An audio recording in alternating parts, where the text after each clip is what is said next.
Hi class, welcome to Module 4. And we're in our second week of summer, and your first assignment is due at the end of the week. But for this module, you're going to be looking at two chapters, gender and sexual orientation. So as you start moving forward through this, you're going to see how they tie together and that things come together in similar manners as Module 3 when we looked at race, that there are significant things that create a level of prejudice and discrimination that apply to those issues. So let's look at the PowerPoints and see where we're going fairly quickly. Okay? All right.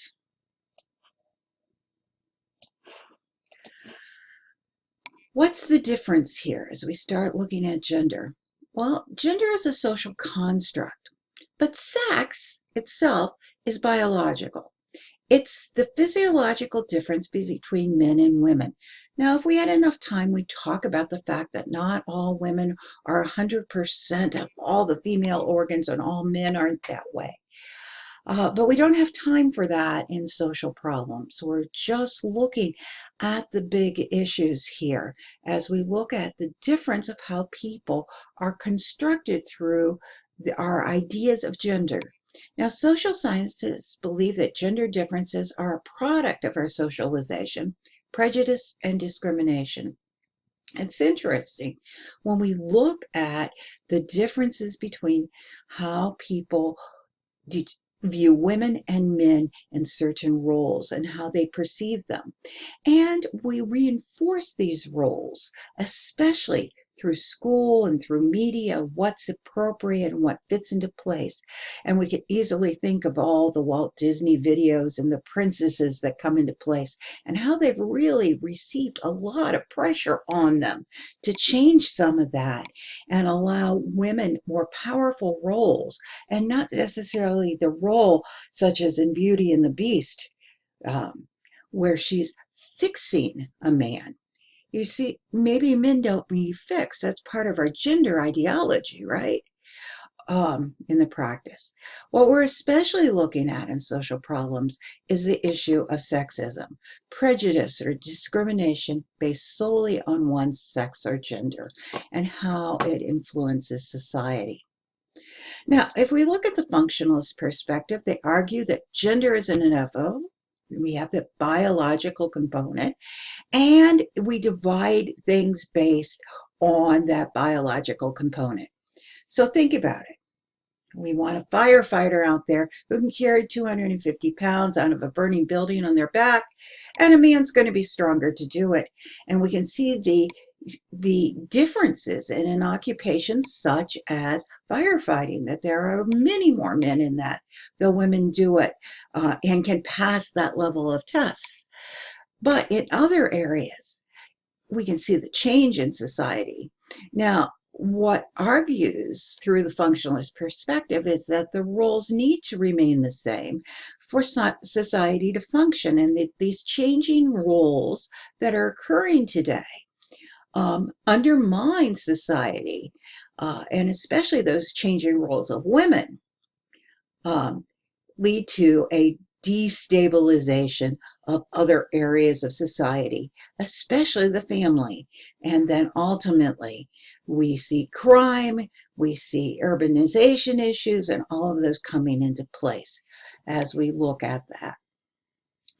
In the conflict theory, we can see the argument here that gender exists, inequality exists because it benefits a group in power. In other words, in this case, men, patriarchy, where men are dominant over women, and that men earn more, they're rewarded with higher wages, their jobs that are typically male have more prestige, they have greater authority at work, and we can see the difference that comes into place. And sexism can be the individual act, but it also can be institutional discrimination.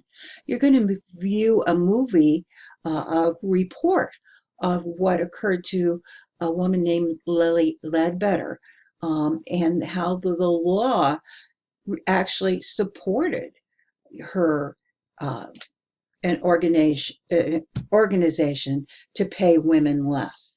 So we see these standards that come into place. Now, Marx, when he talked about the issues of family, and we'll get to family later, through his writings that John Ingalls wrote, talked about women as being in the worst situation in marriage because it put them in a very subordinate position to men. And it really required that level of total inequality between men and women in that structure. The interactionist perspective, again, a micro theory, looks at how individuals experience. Now, remember, when we're talking about gender, we're not just talking about women's issues, we're talking about everyone, every focus and how it affects that. Okay, so that there's a difference of how women are treated, and it can be both positive and negative in that, and that it's part of the norms and values that come into place, and women's are reinforced into these. Now, think about it. A boy can be a boy, get in trouble, go do those things, and a girl needs to be appropriate in behaving. Or we see the difference of when girls can first start dating versus boys, or the actions they can do, or how late they can stay out at night. All of those things are part of this perspective, and who becomes those with privilege and those societal norms. And again, come back to look at both sides through all these perspectives and what occurs. If we're living in thinking in the conflict theory or the functional theory, and we say that women are subordinate and need to be in that home situation, then we build a power across men that gives them power, but it also weighs across their back to become that breadwinner, and therefore they're devalued in the process of the fact if they can't get a good job or the other person needs to help being involved in carrying the issues of home. Now, as with every chapter, you get the alignment of the three theories beside each other and how we can look at them. But let's look at the consequences of gender inequality. First of all, the segregation of women to non-manual labor and men into manual labor. And we can see that separating and tying those things together. It's interesting. My husband is an auto mechanic. 95% of men, auto mechanic, are men. It isn't even a field that is open to women, and yet there's a lot of good women who can do this job.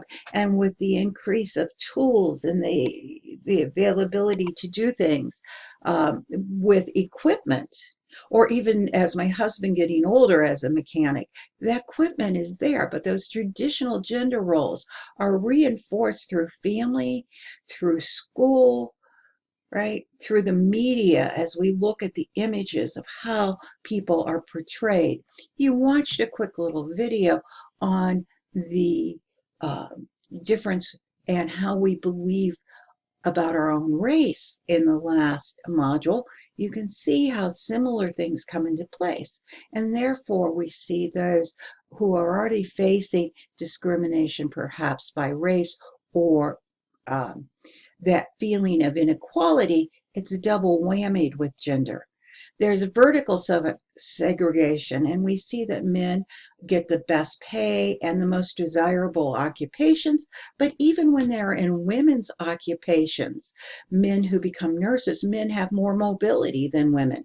And so we see this separation, even though a highly feminine position as far as teaching, especially in elementary school and nursing, more of those percentage-wise that are in teaching will be administrators as males. And so we see that inequality in place. We see income inequality, which is pretty significant.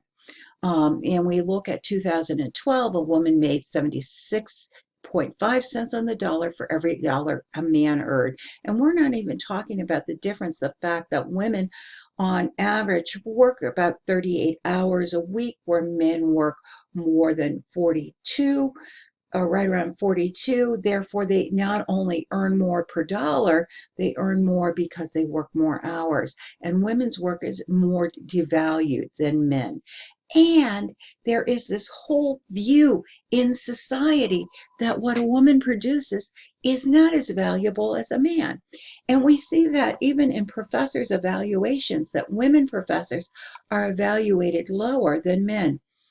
Um, Even though their teaching and their quality by their peers may be judged higher. So it's interesting. Educational attainment. Women rank higher than men in the percentage of high school graduates and completing their bachelor's degrees nowadays. They are about equal with completing masters, but more men still complete their PhD. And so we see this significant difference going into place. And again, bringing it back to education in your life, people are more likely to call a man with a master's doctor than they are to call a woman with a PhD doctor. Now, we here at Mansfield don't tie a lot on you need to call me doctor or whatever. But it is important when you think about the socialization piece and the devaluing of the perspective of gender. So, lots of things going on within this. An important piece for you to consider is Title 20. I'm sorry, Title 9. Title 20 is a welfare program. Title 9 protects the exclusion of any person based in educational programs or the denial of benefits based on one's sex. Now, if you recall on our syllabus, we talk about Title 9 in a very different way than just in the issues of athletes, which we're talking about here. At the time that Title 9 came into place, athletes on college campuses, especially and in high school, were mainly male. And the opportunities for women were not there. The law demands that there be equal opportunity. So, in a school like Mansfield, where we're 60% women, 60% of the athletes should be women as well. We don't meet that qualification. We probably come closer than some schools do, but that is a requirement. But Title 9 has a lot more things than that. It addresses schools must treat people equally associated to scholarship. They must also have things in place to protect them. And so it's important as you start looking at these things, what the law has done to look at changing and giving equality. Now, in the last module, you watched a film called Beyond Black and White. Many of the things it talks about in affirmative action also affect females and the difference in allowing them into programs and places that they were not before.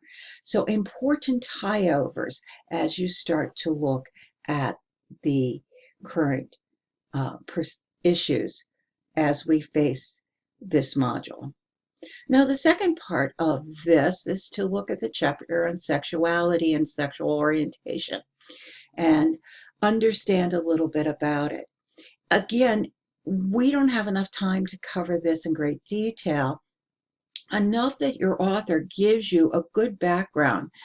But this is why any of these chapters you will find that we offer courses in those issues, as in next fall, the offering of sex and gender, which cover these two chapters together in one course, or the offering of family when we get down there, or the offering of on crime, and we have a course in social deviance as we start to look at those changes.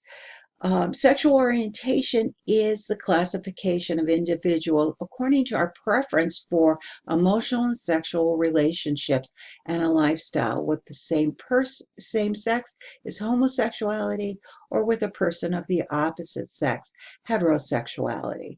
Then there are a lot of divisions beyond that. We look at bisexuality, transgendered, and in fact, as our author gives us these terms, the LGBT community here that refers to lesbian, gay, bisexual, and transgender, Today we've added a Q, and so we have the alphabet growing here, referring to queer in a positive way instead of the negative way that may have been conceived in the past. So sexuality, based on surveys in the United States, about 2.8% of males and 1.4% of females think of themselves as homosexual or bisexual. About 5% of males or 4% of females say they have had sex with someone of the same gender after they turned 18. Now think about statistics and how we collect them. We ask a lot of questions. We do a lot of survey. We talked about this early on in Module 1 of how data is collected.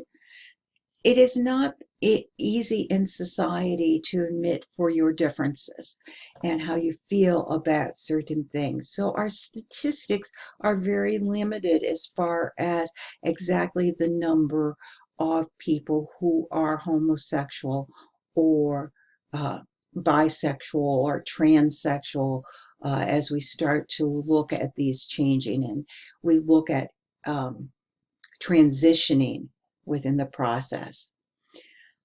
Gay rights have progressed in the United States, and we know that today we have the availability for marriage for both heterosexual and homosexual couples, and part of it has greatly increased the understanding and changing some of the laws in place. However, gays and lesbians continue to experience prejudice and discrimination. And they require equal protection under the family law and equal work opportunities. So, understanding sexual orientation. I don't think we still have a good grasp on this. The more I read about it, the more crossing studies. There are some research that indicates that there are biological possibilities. We know that in the formation in the womb, there is differences that occur. We know there are psychological pieces that come into place, and there's the sociological that examines society and the structure and the factors that affect sexual orientation. All of these come into place as we start to understand what goes on. But let's take this to the social construct.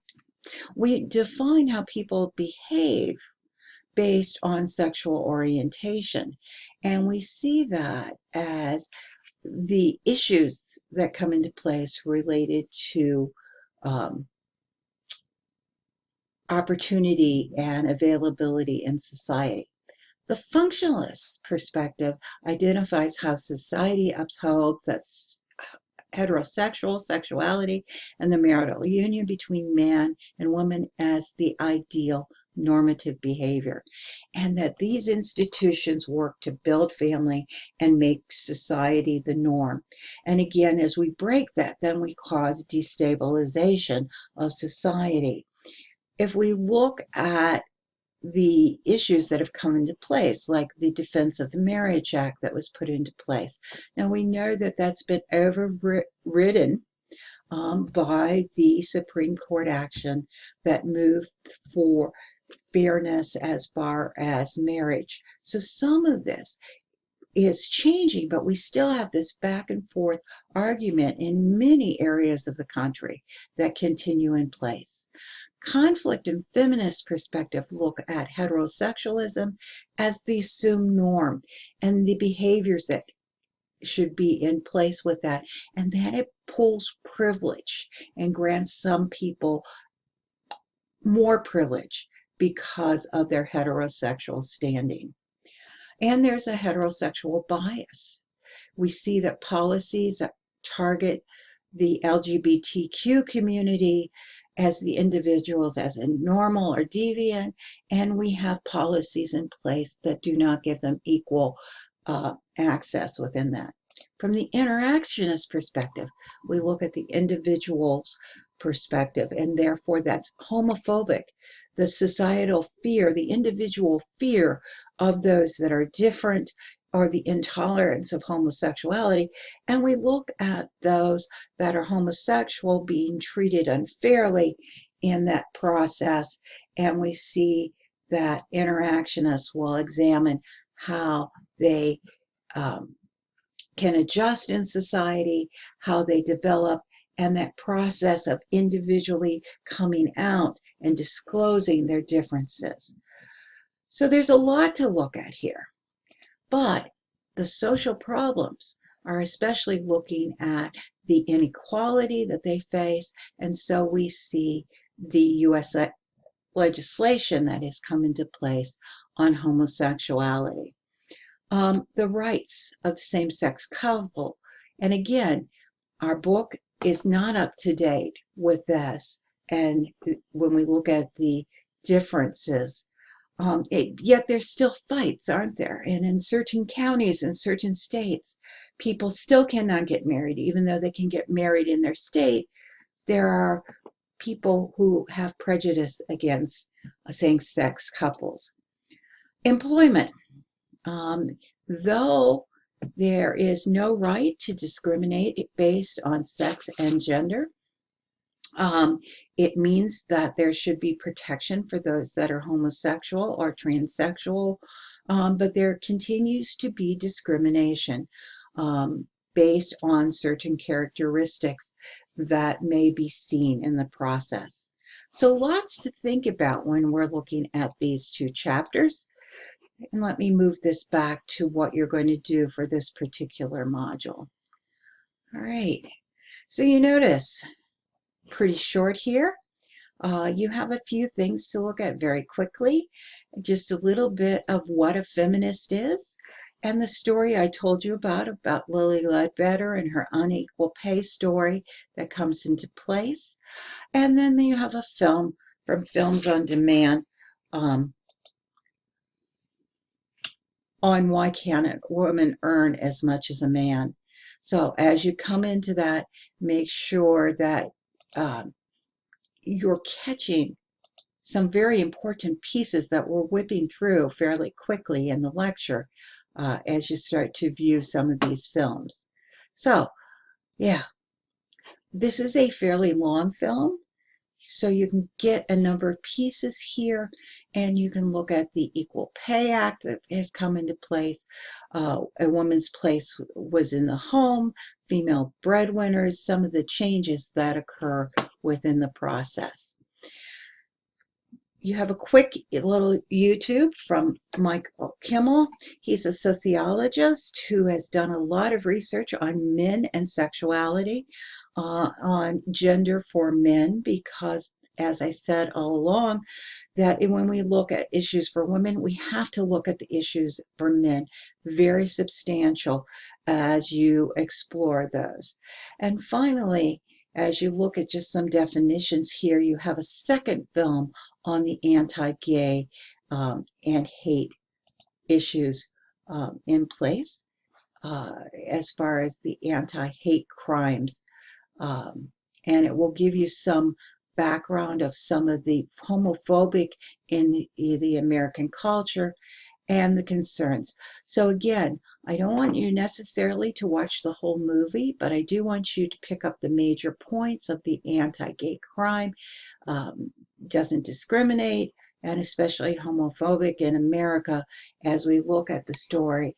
The first story is the story of Matthew Shepard, and is an important piece to look at. Matthew Shepard was a college student who was out on what an evening, hung to barbed wire and left to die. His mother actually came to our campus 2 years ago and spoke very important issues as we start thinking about the acceptance of societies changing and their view of the sexual orientation. With that, lots to consider. You have your discussion board that follows with the class. Let me know if you have questions. I think that's an important piece.